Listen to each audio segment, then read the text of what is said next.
कि कच्चा में सहायक सामग्री का प्रयोग है किया जाना चाहिए, तो किसके रूप में, तो हम कहेंगे इसे साधन के रूप में उपयोग किया जाना चाहिए, एन एड यानी एज एन एड के रूप में। ठीक है। बाकी नेक्स्ट क्वेश्चन नंबर 132 है कि शिक्षण में जो प्रायोजना विधि होती है यानी आपकी प्रोजेक्ट मेथड होती है वो महत्वपूर्ण है क्योंकि हम ये कहेंगे इसे लर्निंग बाय डूइंग यानी करके सीखने के सिद्धांत पर आधारित होती है, जिससे कि ज्ञान हमारा स्थायी हो जाता है। तो ऑप्शन नंबर 4 सही हो जाएगा।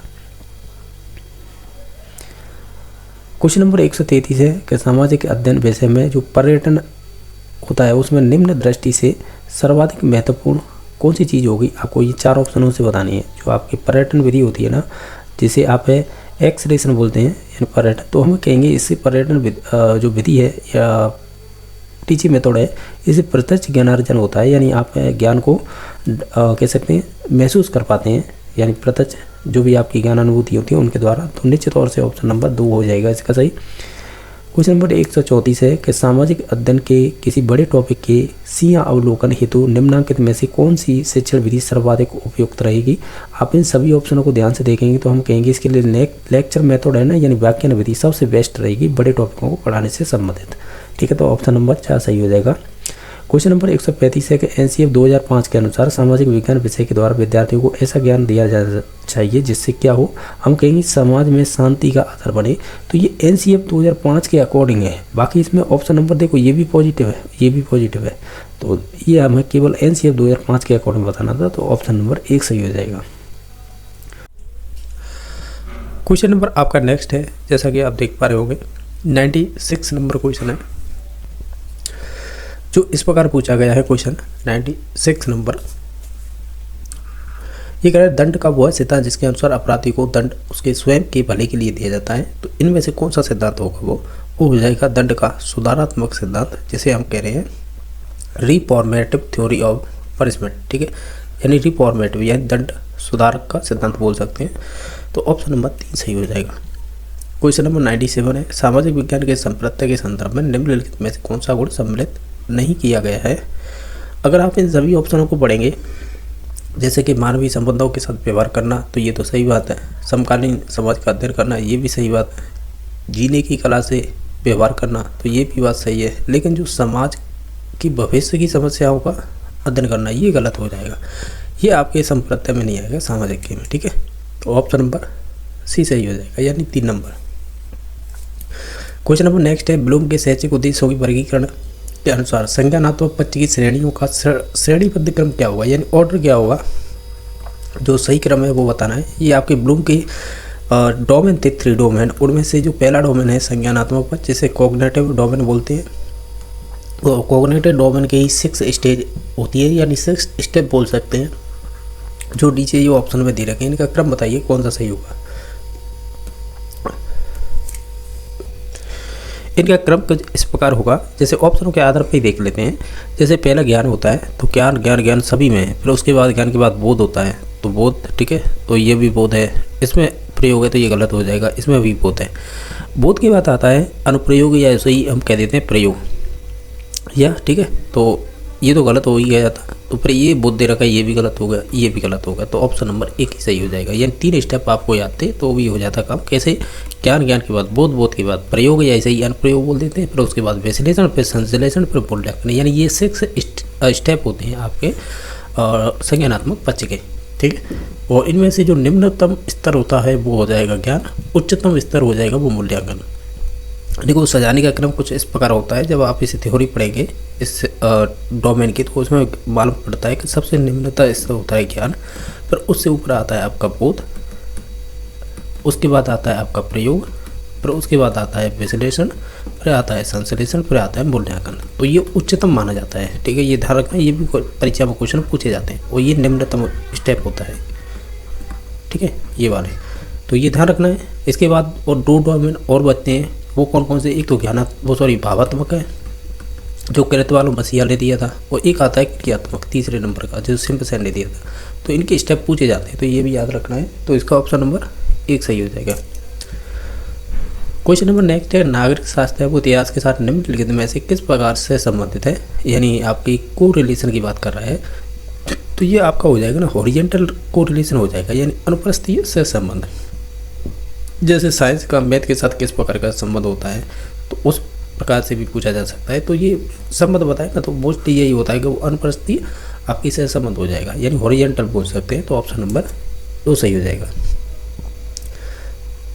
अब क्वेश्चन नंबर आपका 100वां पूछा है, किस प्रकार है कि अन्य विद्यालय विषयों के साथ है आप सामाजिक विज्ञान के से संबंध का लाभ बताइएगा, यानी उस जो भी आपकी और सब्जेक्ट होती है उनके साथ कैसा इनका यानी पॉजिटिव आपको देखना है सह संबंध। ठीक है, जैसे कि विभिन्न विषयों में समन्वय स्थापित करता है, ये बात सही है। छात्रों के विषय के प्रति रुचि विकसित करता है, ये भी बात सही है। पाठ्यचर्या के भार को बढ़ाता है, यानी ये गलत है। अगर आपने NCF 2005 पढ़ा हो तो उसमें हम एक बात करते हैं, क्या बात करते हैं कि जो आपकी शिक्षा होती है वो कैसी होती है, विदाउट बर्डन होनी चाहिए, यानी बिना बोझ की शिक्षा। तो NCF 2005 के अनुसार जबकि ये कह रहा है कि कैरिकुलम के भार को बढ़ाना चाहिए, तो ये गलत हो जाएगा। और नेक्स्ट ऑप्शन है छात्रों में सामाजिक गुणों का विकास करना है, तो ये भी पॉजिटिव है, यानी A, P और D। A, B, D किसमें, ऑप्शन नंबर 4 में, तो यही सही हो जाएगा। क्वेश्चन नंबर नेक्स्ट है प्रायोजना विधि को विकसित किया गया था किसके द्वारा। देखो इसमें क्लिपैक्टर, इसमें भी क्लिपैक्टर है, इसमें भी। तो आपको इसका पूरा नाम ही याद रखना होगा, चाहे वो शॉर्ट फॉर्म के थ्रू या आपको पूरा ही नाम रखें तो ही बढ़िया है, क्योंकि ये बार बार परीक्षा में इस प्रकार के क्वेश्चन बन जाते हैं कि जो इसका नाम है विलियम W.H. क्लिपैक्टर। अगर इतना भी नाम याद रखेंगे ना तो भी काम चल जाएगा। जैसे जॉन है तो ये होगा नहीं, डेविड है ये भी नहीं होगा, तो कौन होगा, जिसमें विलियम लगा होता है ना, मोस्टली वही होता है। जैसे विलियम हो जाएगा, फिर उसके बाद WH और याद रख लो, बस वही काम हो जाएगा। तो ऑप्शन नंबर 2 सही हो जाएगा। क्वेश्चन नंबर आपका 102 है कि निम्नलिखित में से कौन सी शिक्षण विधि सामाजिक विज्ञान के अधिगमकर्ताओं में मानसिक योग्यता एवं वैज्ञानिक अभिवृत्ति का विकास में सहायक है। जब भी आपसे मेंटली तौर पर अगर क्वेश्चन बने ना कि मानसिक विकास, संज्ञानात्मक विकास में अगर सहायक है, तो उसमें 2-3 विधियों का नाम आता है। एक तो समस्या समाधान, एक आपकी मस्तिष्क उद्वेलन जिसे ब्रेन स्टॉर्मिंग विधि बोलते हैं। इसके अलावा और कौन कौन सी विधि है, एक तो समस्या समाधान हो गई, मस्तिष्क उद्वेलन हो गई, एक आध विधि और याद रख सकते हैं जो डायरेक्टली आपके मानसिक यानी मेंटल डेवलपमेंट से संबंधित होती है, यानी संज्ञानात्मक बोल सकते हैं या मानसिक बोल सकते हैं। ठीक है, तो ऑप्शन नंबर 4 सही हो जाएगा। क्वेश्चन नंबर नेक्स्ट है 103 नंबर का अधिगमकर्ताओं में उच्च संज्ञानात्मक योग्यताओं जैसे विमर्शी चिंतन, इसका पर्यायवाची होता है इसे क्या बोलते हैं, विमर्शी, यानी इंग्लिश क्या दे रखी है इसकी, रिफ्लेक्ट थिंकिंग, यानी वो ये परावर्तन, इसे शब्द आ सकता है इसकी जगह पे, परावर्तन थिंकिंग हो, यानी परावर्तन चिंतन या विमर्शी चिंतन या सृजनात्मक यानी सृजनात्मक कल्पना हो या समस्या समाधान हो। इसके लिए कौन सी शिक्षण विधि उपयुक्त रहेगी, तो इसमें सबसे मैंने बेस्ट बताई थी, एक तो मस्तिष्क उद्वेलन, इसके साथ ही समस्या समाधान विधि जो आपके मस्तिष्क से ही संबंधित होती हैं, डेवलपमेंट से। ठीक है, समस्या समाधान।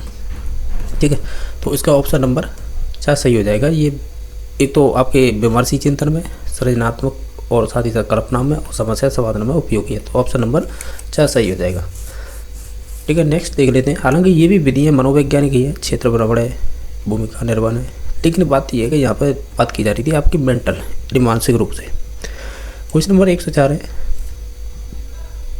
इसमें ये पूछा है कि निम्नलिखित में से कौन सी शिक्षण सामग्री अपनी प्रकृति में श्रव्य और दृश्य दोनों है, यानी ऐसी शिक्षण सहायक सामग्री बताइए कि जो सुन भी सकते हैं और देख भी सकते हैं। तो वो आपकी हो जाएगी दूरदर्शन। दूरदर्शन को इंग्लिश में कहते हैं टेलीविज़न और शॉर्ट में कह देते हैं टीवी। ठीक है, तो ऑप्शन नंबर 3 सही हो जाएगा। बाकी श्यामपट्ट तो दृश्य में आ जाएगा, टैप रिकॉर्डर श्रव्य में आ जाएगा, पत्रिका चित्र ये भी दृश्य में आ जाएगी। ठीक है, क्वेश्चन नंबर नेक्स्ट है, एडगर डेल के अनुसार अनुभव शंकु का आधार दर्शाता है, यानी आधार मतलब बेस। अब देखो जो कौन हो एक्सपीरियंस, ये आपकी सहायक सामग्री का सिद्धांत एडगर डेल ने दिया था, बहुत ही इंपॉर्टेंट है, इनसे विभिन्न परीक्षाओं में क्वेश्चन बने हैं। तो इनके आधार का मतलब बेस है, बेस यानी ये उन्होंने एक पिरामिड यानी शंकु जैसा बना के दिया था, जिसमें नीचे की तरफ होते हैं ना वो आधार माना जाता है। इस आधार में कौन सी चीज़ें होनी चाहिए, तो वो होनी चाहिए प्रत्यक्ष एवं प्रयोजनशील अनुभव को डिनोट करने वाली चीज़ें होती हैं, जो बच्चा करके सीखने में सिद्धांत पर आधारित होती है, ये इंपॉर्टेंट होती है। जैसे जैसे ऊपर जाते हैं ना तो ये फिर है अमनोवैज्ञानिक होती जाएंगी, नीचे की साइड है मनोवैज्ञानिक विधियाँ हुई, ऊपर की तरफ जाएंगे तो अमनोवैज्ञानिक होती जाएंगी। ठीक है, तो ये भी ध्यान रखना है, ये सभी शब्द आएंगे इसी वर्ड, ठीक है, इसी पिरामिड के अंतर्गत। ठीक है, तो जिनमें से सबसे इंपॉर्टेंट है जो 20 में होता है वो होता है प्रत्यक्ष एवं प्रयोजनशील अनुभव। जो यहाँ पे आएगा, ठीक है। तो ऑप्शन नंबर 3 सही हो जाएगा। क्वेश्चन नंबर 106 है, जब वास्तविक वस्तु का उसके विस्तृत आकार की वजह से कक्षा में उपयोग संभव नहीं है, तब हम कौन सी शिक्षण सहायक सामग्री उस वस्तु के स्थान पर सर्वाधिक उपयोगी होगी। यानी कच्चा कच्चे में कोई ऐसी बड़ी आकार की वस्तु है या वास्तविक वस्तु है जिसे हम नहीं, उसकी जगह पे हम कोई अन्य चीज़ ला सकते हैं समझाने के लिए, यानी वो चीज़ अवेलेबल नहीं है तो हम उसके लिए उसका प्रतिबंध या मॉडल उपयोग कर सकते हैं। तो ऑप्शन नंबर 2 सही हो जाएगा। क्वेश्चन नंबर नेक्स्ट है, राष्ट्रीय पाठ्यचर्या की रूपरेखा प्रारूप 2005, जिसे शॉर्ट में बोलते हैं NCF 2005 के अनुसार सामाजिक विज्ञान का शिक्षक कक्षा में किस तरह का कार्य करता है। तो वो एक तरह से, एक सेकंड, वो एक तरह से कैसे कार्य करेगा, फैसिलिटेटर का यानी सुगम कर्ता का। तो ऑप्शन नंबर 1 सही हो जाएगा। क्वेश्चन नंबर आपका है 108 नंबर, CB गुड के अनुसार निम्न में से कौन सा पाठ्यक्रम का एक प्रकार नहीं है। तो CB गुड ने पाठ्यक्रम बताए हैं, यानी जो प्रकार है, एक तो विषय केंद्रित होता है, फिर अनुभव केंद्रित भी होता है और से संबंधित केंद्रित भी होता है। तो इसमें से कौन सा नहीं होगा, वो हो जाएगा दक्षता केंद्रित। तो ऑप्शन नंबर 1 सही हो जाएगा right answer. Question number next है कि इनमें से कौन सा है जो सामाजिक विज्ञान की पाठ्यचर्या निर्माण का सिद्धांत नहीं है। तो आप देखेंगे, देखो अभिप्रेरणा का होता है, लचीलेपन का होता है, सामुदायिक जीवन से सहसंबंध या संबंध का सिद्धांत भी होता है, लेकिन पृथक्करण का नहीं होता यानी अलग करने का। तो ऑप्शन नंबर इसका 4 सही हो जाएगा। क्वेश्चन नंबर नेक्स्ट है, निम्नलिखित में विकल्पों में से पाठ्य योजना के हर्बर्टियन, इसे हर्बर्टी पंचपदी प्रणाली भी बोल देते हैं, उपागम के उपयुक्त तार्किक अनुक्रम का चयन कीजिएगा। यानी इनके स्टेप दे रखे ना, 5 क्रम होते हैं, यानी 5 स्टेप होते हैं, उनका क्रम बताना है। तो इनका टिक है याद रखो, तो आप PPCGA के नाम से याद रख लीजिएगा। देखो, एक पहली पी से होता है प्रस्तुतिकरण, प्रस्तुतिकरण नहीं, प्रस्तावना। तो देखो प्रस्तावना किन में, इसमें भी दे रखी है, इसमें भी दे रखी है प्रस्तावना। दूसरी पी से होता है प्रेजेंटेशन, तो यानी जिसे हिंदी में कहते हैं प्रस्तुतिकरण। सी का मतलब यहाँ पर संबंध है ना, जैसे यहाँ पे मैंने सी है, इसका मतलब संबंध से। संबंध कैसे, इसकी जगह एक शब्द आएगा कंपैरिजन। अब ध्यान रखना कंपैरिजन कैसे आया यहाँ पे। कंपैरिजन का मतलब ये है कि जो संबंध है ना, यहाँ पर हम तुलना शब्द भी उपयोग कर सकते हैं, और आपने परीक्षा में देखे होंगे ये तुलना भी शब्द दिया होता है। तो ध्यान रखना संबंध भी आ सकता है, तुलना भी आ सकता है। और जी का मतलब जनरलाइजेशन, इसे बोलते हैं सामान्यीकरण। और ई का मतलब होता है अप्लाई यानी अनुप्रयोग। तो ऑप्शन नंबर 3 सही हो जाएगा। यही क्रम होते हैं आपके हर्बर्टीय पंचपदीय प्रणाली के 5 स्टेप कौन से होते हैं, तो वो यही होते हैं।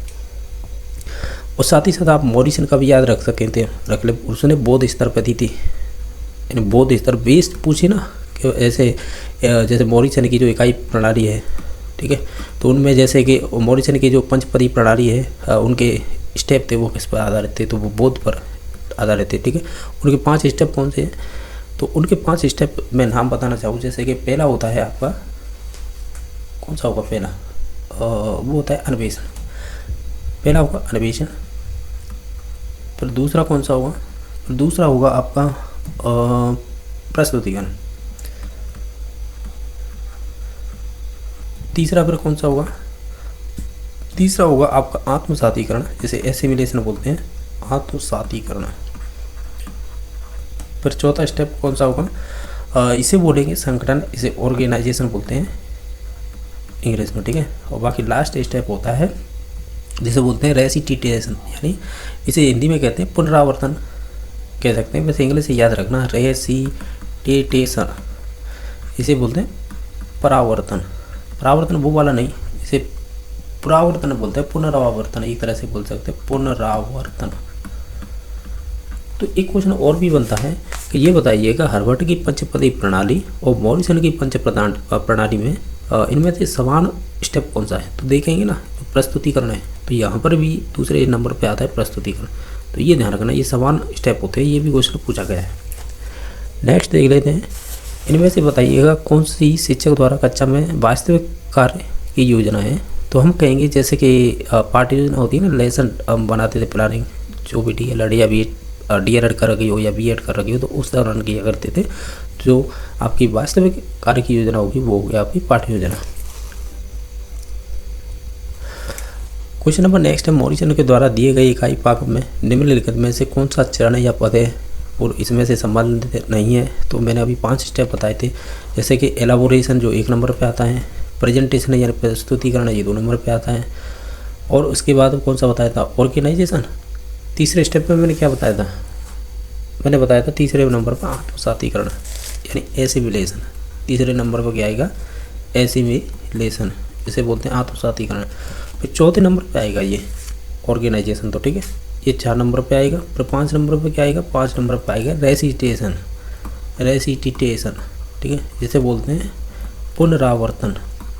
ठीक है, तो ये ध्यान रखना, इसमें से कौन सा स्टेप नहीं होगा या चरण नहीं होगा, तो वो विशिष्टीकरण नहीं होगा। तो ऑप्शन नंबर 4 सही हो जाएगा। और जो कि इसके क्रम क्या होंगे, 1 नंबर, 2 नंबर, 3 नंबर पे मैंने बता दिया था एसिमिलेशन, 4 नंबर पे बता दिया था मैंने, एक सेकंड, एसिमिलेशन, और 4 नंबर पे बताया था ऑर्गेनाइजेशन, 5 नंबर पे आएगा रेसिटेशन, जिसे बोलते हैं पुनरावर्तन। ठीक है, तो इसका तो ऑप्शन नंबर 4 सही हो जाएगा। क्वेश्चन नंबर नेक्स्ट है, संरचनात्मक मूल्यांकन कब किया जाता है। तो हम कहेंगे ये जब भी हम शिक्षण प्रक्रिया या शिक्षण अधिगम प्रक्रिया करेंगे ना, उसी दौरान किया जाता है, यानी ड्यूरिंग में किया जाता है। ड्यूरिंग मतलब के दौरान, जब शिक्षण प्रक्रिया चल रही हो उसी दौरान किया जाता है।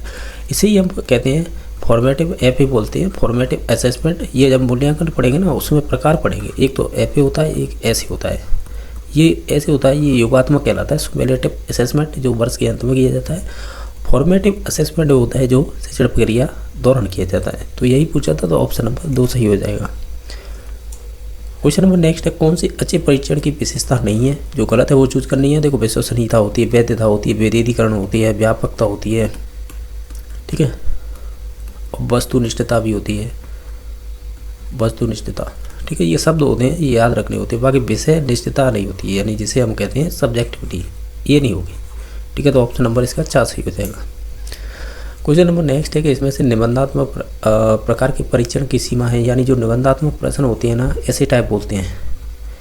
इसमें इंग्लिश से दे रखी होगी, देखो ऐसे टाइप वाले टेस्ट होते हैं या क्वेश्चन पेपर होते हैं, तो उसमें उसकी सीमा बताइए। सीमा मीन्स ये है कि उसकी एक कमी बताइए, लिमिटेशन।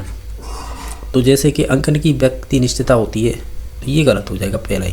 बाकी निर्माण में आसानी होती है। आपको से कहेगा 1857 की क्रांति में जो शहीद हुए थे तो उनके बारे में वर्णन कीजिए। तो ये फैक्ट से आसान है, जो भी शहीद हुए उनके बारे में लिख दीजिएगा। अभिव्यक्ति का आकलन है, जो भी आपके दिल में दिमाग में जो भी आप सोच रहे हैं, चिंतन कर रहे हैं इस टॉपिक के बारे में, तो उसके बारे में लिखते जाइए। यही एक खासियत होती है इसकी निबंधात्मक प्रश्न की, जो भी दिमाग में आ रहा है वही लिखते जाइए। बाकी है विचार एवं कल्पना का मूल्यांकन किया जाता है। निश्चित तौर से जिस टॉपिक के बारे में पूछा गया, आप किस प्रकार सोच रहे हैं और लिख रहे हैं, वो भी चीज़ इंक्लूड हो जाती है। यानी ये तो 3 सही थे, कमी हो जाएगी 1 number option. Question number next है, सामाजिक विज्ञान में निम्नलिखित में से कौन से प्रकार के परीक्षण में छात्रों के आलोचनात्मक एवं स्वतंत्र चिंतन के मूल्यांकन के ज़्यादा अवसर होते हैं। तो देखो, आलोचनात्मक चिंतन हो, स्वतंत्र चिंतन हो, ये सभी है ना। जब क्वेश्चनों के प्रकार की बात करते हैं, तो ये ज़्यादातर हम ये देखते हैं कि जो निबंधात्मक प्रश्न होते हैं ना, उन्हीं में मिलता है हमें लिखने के लिए। तो उसी आलोचनात्मक चिंतन भी आता है और स्वतंत्र चिंतन भी आता है। तो ऑप्शन नंबर इसका 4 सही हो जाएगा। ठीक है, नेक्स्ट देख लेते हैं। और यहाँ से आगे तो फिर ये सब्जेक्ट के क्वेश्चन स्टार्ट हो जाते हैं। तो इतने क्वेश्चन हमने के लिए हैं, ये आपके थे और SST पेडागोजी के जो पूछे गए हैं। ठीक है, इस नंबर क्वेश्चन देख रहे होंगे। इसमें क्या पूछा है कि कक्षा में सहायक सामग्री का प्रयोग किया जाना चाहिए, तो किसके रूप में। तो हम कहेंगे इसे साधन के रूप में उपयोग किया जाना चाहिए, यानी एज एन एड के रूप में। ठीक है, बाकी नेक्स्ट क्वेश्चन नंबर 132 है कि शिक्षण में जो प्रायोजना विधि होती है, यानी आपकी प्रोजेक्ट मेथड होती है, वो महत्वपूर्ण है क्योंकि हम ये कहेंगे इसे लर्निंग बाय डूइंग, यानी करके सीखने के सिद्धांत पर आधारित होती है, जिससे कि ज्ञान हमारा स्थायी हो जाता है। तो ऑप्शन नंबर 4 सही हो जाएगा। क्वेश्चन नंबर 133 है कि सामाजिक अध्ययन विषय में जो पर्यटन होता है, उसमें निम्न दृष्टि से सर्वाधिक महत्वपूर्ण कौन सी चीज़ होगी। आपको ये 4 ऑप्शनों से बतानी है। जो आपकी पर्यटन विधि होती है ना, जिसे आप एक्सरेशन बोलते हैं, यानी पर्यटन, तो हम कहेंगे इससे पर्यटन जो विधि है या टीचिंग मेथड है, इससे प्रत्यक्ष ज्ञानार्जन होता है। यानी आप ज्ञान को कह सकते हैं महसूस कर पाते हैं, यानी प्रत्यक्ष जो भी आपकी ज्ञान अनुभूति होती है उनके द्वारा। तो निश्चित तौर से ऑप्शन नंबर 2 हो जाएगा इसका सही। क्वेश्चन नंबर 134 है कि सामाजिक अध्ययन के किसी बड़े टॉपिक के सीया अवलोकन हेतु निम्नलिखित में से कौन सी शिक्षण विधि सर्वाधिक उपयुक्त रहेगी। आप इन सभी ऑप्शनों को ध्यान से देखेंगे तो हम कहेंगे इसके लिए लेक्चर मेथड है ना, यानी व्याख्यान विधि सबसे बेस्ट रहेगी बड़े टॉपिकों को पढ़ाने से संबंधित। ठीक है, तो ऑप्शन नंबर 4 सही हो जाएगा। क्वेश्चन नंबर 135 है कि एनसीएफ 2005 के अनुसार सामाजिक विज्ञान विषय के द्वारा विद्यार्थियों को ऐसा ज्ञान दिया जाना चाहिए जिससे क्या हो, हम कहेंगे समाज में शांति का आधार बने। तो ये एनसीएफ 2005 के अकॉर्डिंग है। बाकी इसमें ऑप्शन नंबर देखो ये भी पॉजिटिव है, ये भी पॉजिटिव है। तो ये हमें केवल एनसीएफ 2005 के अकॉर्डिंग बताना था, तो ऑप्शन नंबर 1 सही हो जाएगा। क्वेश्चन नंबर 136 है कि जॉन डीवी के द्वारा दिए गए परावर्तक चिंतन है, जिसे रिफ्लेक्टिव थिंकिंग बोलेंगे, कि अवस्थाओं में निम्नलिखित में से कौन समाहित नहीं है, यानी कौन सी चीज़ें इसमें समाहित नहीं है। तो इसमें इनिशिएटेशन यानी जिसे आरंभ करना होता है एक तरह से, तो ये चीज़ें नहीं है। बाकी परिकल्पना है, परिकल्पनाओं का परीक्षण करना भी है, बौद्धिकरण भी है, लेकिन ये आरंभ नहीं है। ठीक है, तो ऑप्शन नंबर इसका 4 सही हो जाएगा। क्वेश्चन नंबर 137 है कि निम्नलिखित में से कौन सा चरण है वो हर्बर्ट उपागम, यानी जो हर्बर्ट का अप्रोच है पढ़ाने का, और जो मॉरिसन का अप्रोच था, उसमें समान कौन सा इसमें से चरण है। तो इसमें से जो प्रस्तुतिकरण है ना, जैसे इंग्लिश में प्रेजेंटेशन बोलते हैं, ये दोनों में समान स्टेप। ठीक है, तो ऑप्शन नंबर इसका सही हो जाएगा। इनसे अच्छे क्वेश्चन बनते हैं हर्बर्ट पंचपदी से और मॉरिसन की जो आपकी उपागम है उससे। ठीक है, तो इसका ऑप्शन नंबर सही हो जाएगा। नेक्स्ट है 138 नंबर क्वेश्चन में ये पूछा है सामाजिक अध्ययन के शिक्षक के लिए अत्यधिक महत्वपूर्ण है वो क्या चीज़ होनी चाहिए। तो हम कहेंगे वो जो तत्कालीन घटनाओं के ज्ञान रखे, यानी तत्कालीन घटनाओं का ज्ञान रखे। तो ऑप्शन नंबर सही हो जाएगा। क्वेश्चन नंबर नेक्स्ट है निर्मितवादी यानी कंस्ट्रक्टिविस्ट शिक्षण उपागम में निम्न गतिविधियाँ सम्मिलित हो सकती हैं। तो मोस्टली तो हम ये देखेंगे, चाहे वो अभिनय करना हो, चाहे आपका व्यक्तिक कार्य हो, चाहे वो आपका सामूहिक कार्य हो, ये सभी जो विकल्प है ऊपर के ऊपर सभी सही हो जाएंगे इसके। तो ऑप्शन नंबर 4 सही हो जाएगा। नेक्स्ट है 140 नंबर क्वेश्चन कि सामाजिक अध्ययन का शिक्षण या शिक्षक है जो कंप्यूटर का प्रयोग कर सकता है, या सामाजिक अध्ययन का शिक्षक है कंप्यूटर का प्रयोग कर सकता है। तो हम ये कहेंगे चाहे तो वो शिक्षण में उपयोग करे, चाहे वो शैक्षिक के निर्देशन या परामर्श में उपयोग करे, या परीक्षा के कारण में करे, यानी हम तो ये कहेंगे उपयोग सभी में कर सकता है। ठीक है, तो ऑप्शन नंबर 4 सही हो जाएगा। बाकी नेक्स्ट क्वेश्चन नंबर 141 सामाजिक अध्ययन विषय संबंधित होती है, चाहे वो व्यक्ति से भी संबंधित होगी, समाज से भी होगी, चाहे वो प्रशासन से ही या दर्शन से, यानी सभी से संबंधित होगी, तो उपयुक्त सभी इसका राइट आंसर हो जाएगा। लेकिन इसमें है नहीं, तो ये ध्यान रखना है, इसका ऑप्शन नंबर आप खुद से बना लें, 5 नंबर ऑप्शन, उसमें उपयुक्त सभी हो जाएंगे ये सभी। नेक्स्ट 142 नंबर सामाजिक अध्ययन की शिक्षण विधि कौन सी होनी चाहिए। सामाजिक अध्ययन की शिक्षण विधि होनी चाहिए, किस प्रकार की होनी चाहिए। तो आप इन सभी ऑप्शनों को देखेंगे तो हम कहेंगे विद्यार्थी प्रधान होनी चाहिए, यानी जिसमें चाइल्ड सेंटर्ड हो या स्टूडेंट सेंटर्ड हो। तो ऑप्शन नंबर सही होगा। इसमें पूछा गया निम्नलिखित में से कौन सा कथन शिक्षण सहायक सामग्री के संदर्भ में सही नहीं है, यानी जो गलत है वो चूज करना है। ये कह रहा है कि पोस्टर होते हैं ना वो प्रक्षेपी होते हैं, ये गलत है, ये पहला ही ऑप्शन राइट आंसर हो जाएगा। ठीक है, अब ध्यान से देखना, आप भी जानते होंगे पोस्टर वगैरह होते हैं, ये आपके दृश्य सामग्री में आएंगे, जैसे देख सकते हैं। ठीक है, यानी ये दृश्य में हो जाएंगे। ठीक है, तो और जबकि ये कह रहा है प्रक्षेपी में तो जैसे फिल्म स्ट्रीम आ गई। ठीक है, और आपका OHP होता है, OHP ओवरहेड प्रोजेक्शन, इसमें भी स्लाइड लगा के या अन्य चीज़ों को भी आप दीवार पर प्रक्षेपित कर सकते हैं, ये आ जाएगा। फिल्म स्ट्रीम हो गई, अन्य चीज़ें भी हो सकती हैं, लेकिन मैंने आपको 2 एग्जाम्पल बता दिए। बाकी पोस्टर तो दृश्य में आएगा, ना कि प्रक्षेपी में। ठीक है, तो ये तो होगा नहीं, तो यही पूछा ना शिक्षण सहायक सामग्री में संदर्भ में सही नहीं है, तो ऑप्शन नंबर 1 राइट हो जाएगा। आप सोच रहे होंगे ये चलचित्र का मतलब होता है एक तरह से वीडियो, तो वीडियो तो मैं आपको देख भी सकते हैं, यानी दृश्य भी हो जाएगा और श्रव्य भी हो जाएगा। तो आप इसमें एक दिमाग लगाइएगा, जरूरी नहीं है कि वीडियो में आपकी श्रव्य भी हो, केवल दृश्य भी तो हो सकता है। तो इस वजह से ये दृश्य सामग्री सही है। ग्राफ और चार्ट हैं ये दृश्य में आएंगे, ये भी बात सही है। प्रिंटेड जो भी मानचित्र होते हैं आपने देखे होंगे, ये अप्रक्षेपी सामग्री के उदाहरण होते हैं। चाहे स्कूल और कोचिंग के जो आपने बोर्ड देखे होंगे, या जो भी वो बोर्ड साइज बनवाते हैं, प्रिंटेड होता है, नीचे तौर से वो टीचिंग एड के अकॉर्डिंग ही आता है, तो वो एक अप्रक्षेपी सामग्री हो जाएगी, जिसे प्रक्षेपित नहीं कर सकते दीवार वगैरह या अन्य स्थानों पर। तो नीचे तौर से हम ये कहेंगे ये भी बात सही है, ये भी सही थी, ये सही। गलत कौन सा था, तो 1 नंबर ऑप्शन हो जाएगा। ठीक है, तो ऑप्शन नंबर 1 सही हो जाएगा इसका। नेक्स्ट है 144, इसमें पूछा गया था सामाजिक अध्ययन शिक्षण का प्रमुख उद्देश्य होना चाहिए। तो हम ये कहेंगे कि बच्चों में हम सामाजिक गुणों का विकास करना होगा, यानी ऑप्शन नंबर इसका 4 सही हो जाएगा। ठीक है, ऑप्शन नंबर इसका 4 सही हो जाएगा।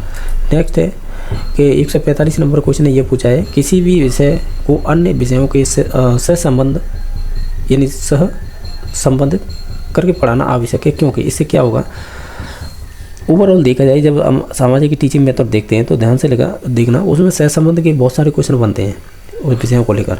तो इसका हम ये कहेंगे वो ज्ञान अखंडो, मस्तिष्क अविभाज्य, अधिगम में स्थायित्व आता है, और ये सभी विकल्प हो जाएंगे ऊपर के जो दे रखे ना, ये सभी चीज़ें कह सकते हैं संबंधित हो जाएंगी। तो ऑप्शन नंबर 4 सही हो जाएगा।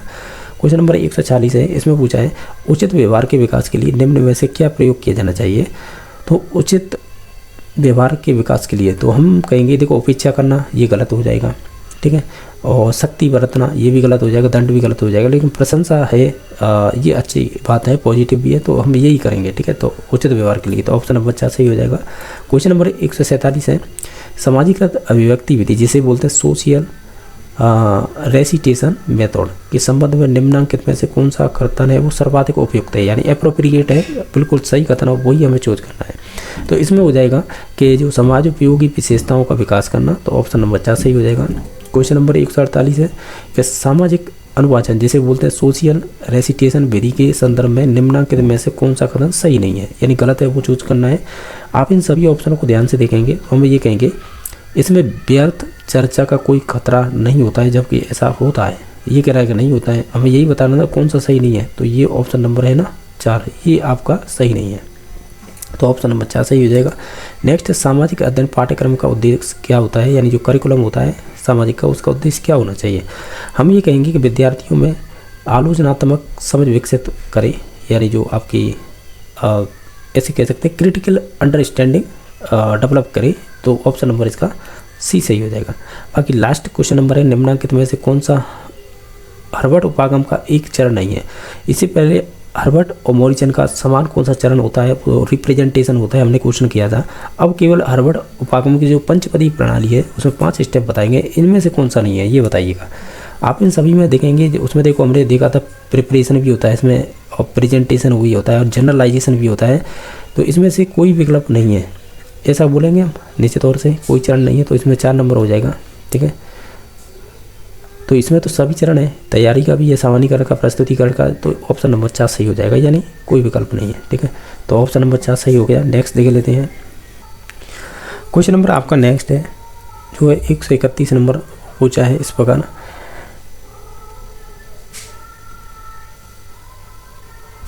कि निम्नलिखित में से कौन सा विकल्प है जो सामाजिकृत अभिव्यक्ति विधि के सोपानों का सही तार्किक क्रम होगा, यानी जो आपकी इसमें मेथड का नाम दे रखा है सोशलाइज्ड रेसिटेशन मेथड, इसके आपको स्टेप बताने के क्रम क्या होंगे।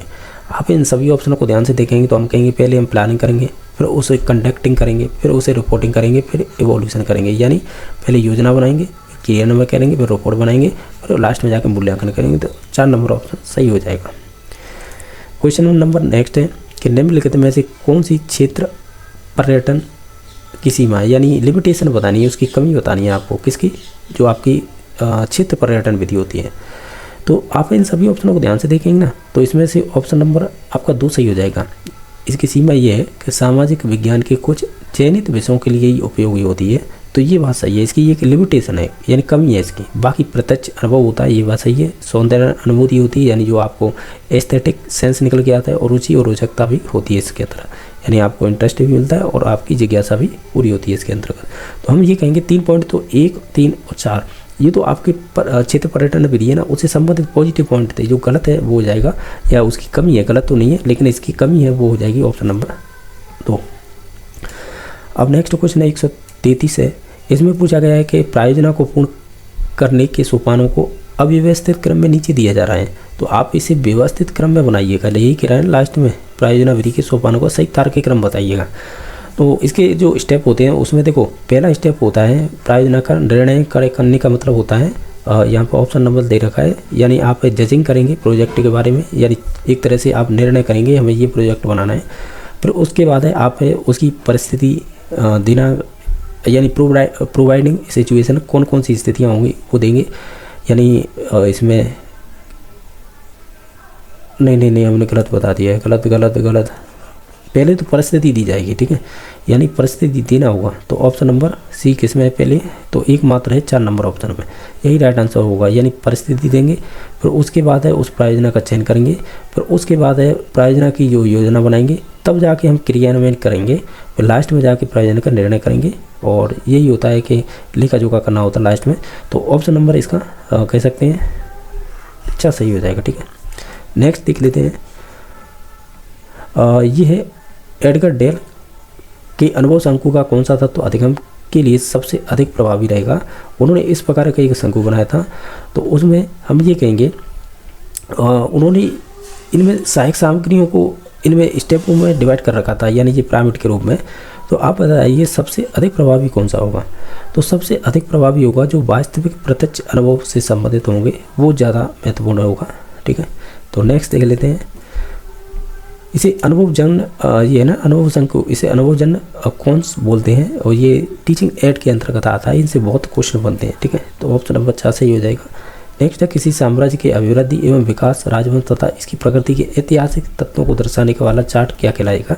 आप इन सभी ऑप्शनों को ध्यान से पढ़ेंगे तो उसे हम वंशक्रम चार्ट करेंगे। इस प्रकार के क्वेश्चन बनते हैं आजकल। नेक्स्ट है कि नीचे सामाजिक विज्ञान अध्यापक की गुण, यानी कुछ गुण दे रखे हैं, और आपको इनमें से कौन से विकल्प है उपरोक्त उल्लिखित गुणों का सर्वाधिक उपयोग प्रतिनिधित्व करता है। तो इसमें से अच्छे पॉइंट छांटने आपको, जो इसमें दे रखे हैं 3, तो आप इन सभी को पढ़ेंगे तो हम देख लेते हैं इनमें से कौन से होंगे। जैसे कि सामाजिक विज्ञान शिक्षण विधि या विधा के विशेषज्ञ हों तो निश्चित तौर से होना चाहिए। अकादमिक योग्यता से परिपूर्ण हो, ये भी बात सही है। मानवीय गुणों से परिपूर्ण हो, यानी तीनों पॉइंट हैं ये पॉजिटिव है, तो ऑप्शन नंबर 4 सही हो जाएगा। यानी ये शिक्षक में विज्ञान सामाजिक विज्ञान पढ़ा रहा है तो निश्चित तौर से ये गुण होनी चाहिए। हालांकि अन्य विषय भी पढ़ाए तो भी होनी चाहिए ये। तो नेक्स्ट है कि इसमें से एक तरह से सामग्री का प्रकार है टेलीविज़न आती है, ये ऑडियो विजुअल में आएगी, यानी श्रव्य दृश्य में। फिल्म स्ट्रीम आएगी, ये प्रक्षेपी में आएगी, ठीक है। बाकी है टेप रिकॉर्डिंग, ये आएगी श्रव्य के अंतर्गत केवल। और बाकी चलचित्र हैं, अब देखो यहाँ पर फंसा दिया ना, चलचित्र का मतलब ये टेलीविज़न के अंतर्गत आते हैं, पर ध्यान रखना है टेलीविज़न में फिक्स है ये श्रव्य होगा और दृश्य, यानी हम देख भी सकते हैं और सुन भी सकते हैं। फिल्म स्ट्रीम प्रक्षेपी होगी, तो प्रक्षेपी होगी तो ये केवल दृश्य में भी आएगी, ठीक है। बाकी टेप रिकॉर्डिंग है, ये श्रव्य में आएगा। और चलचित्र है, अब देखो अब मैंने बताया ना, इससे पहले एक क्वेश्चन किया था हमने इससे पहले पेपर में, तो उसमें है चलचित्र को हमने देखा था किसके अंतर्गत लिया था, हमने लिया था चलचित्र को वो दृश्य के अंतर्गत ही लिया था। अब देखो इसमें से जो राइट आंसर होगा ना वो होगा फिल्म स्ट्रीम, क्योंकि ये प्रक्षेपी सामग्री होती है, निश्चित तौर से ये दृश्य में आती है। हालांकि ये भी ऑप्शन हो सकता है, लेकिन हम यहाँ पे मान रहे हैं कि मोशन पिक्चर है। अब देखो ऑप्शन के ऊपर डिपेंड करता है, क्योंकि इसमें देखो मोशन पिक्चर होते हैं वो कई बार ऐसे भी मिलते हैं आपको जिनमें साउंड नहीं मिलेगी, तो वो श्रव्य नहीं माने जाएंगे, केवल दृश्य में आ जाएंगे। लेकिन कुछ वीडियो में ऑडियो भी मिलता है, तो निश्चित तौर से वो फिर इसमें ही इंक्लूड हो जाएंगे टेलीविज़न वाले में, क्योंकि ये भी श्रव्य दृश्य सामग्री अंतर्गत आते हैं। तो हम ये कहेंगे कहीं ना कहीं फिल्म स्ट्रीम होते हैं, इनमें कहीं आवाज़ नहीं होती है, बिल्कुल आप प्रक्षेपित कर सकते हैं दीवार वगैरह अन्य चीज़ों पर, लेकिन होंगे ये दृश्य में ही, ठीक है। तो ऑप्शन नंबर 2 पे जाएंगे, बाकी आप अपने अनुभव से भी देख सकते हैं। अच्छा क्वेश्चन था ये। नेक्स्ट क्वेश्चन नंबर 138 है, ये कह रहा है कि जो आपका एनसीईआरटी 2005 से संबंधित सामाजिक विज्ञान के शिक्षण के लिए तैयार किए जाने वाले आधार पत्र के राष्ट्रीय फोकस समूह के अध्यक्ष कौन थे। इसमें से कौन हो सकता है, प्रोफेसर यशपाल थे या प्रोफेसर गोपाल गुरु थे। तो पर्टिकुलर इसमें सामाजिक विज्ञान से पूछा है तो हम जाएंगे प्रोफेसर गोपाल गुरु पर, ठीक है। तो ऑप्शन नंबर 2 सही हो जाएगा। नेक्स्ट है, निम्नलिखित में से कौन सी पाठ्य योजना हेतु हार्वर्ड उपागम का एक सोपान नहीं है, यानी हार्वर्ड की पंचपदी प्रणाली है। तो हम देखो प्रेजेंटेशन हमने देख लिया था, जनरलाइजेशन भी होता है और कंपैरिजन या एसोसिएशन भी होता है, लेकिन इसमें जो नहीं होगा वो होगा खोज करना, ये इसमें नहीं आता है। एक्सप्लोरेशन इसमें नहीं आएगा, तो ये 3 होते हैं लेकिन ये नहीं होता। लेकिन हालांकि इसमें 5 स्टेप होते हैं, उनमें से 3 तो ये है, और जो नहीं है वो हो जाएगा 4 नंबर।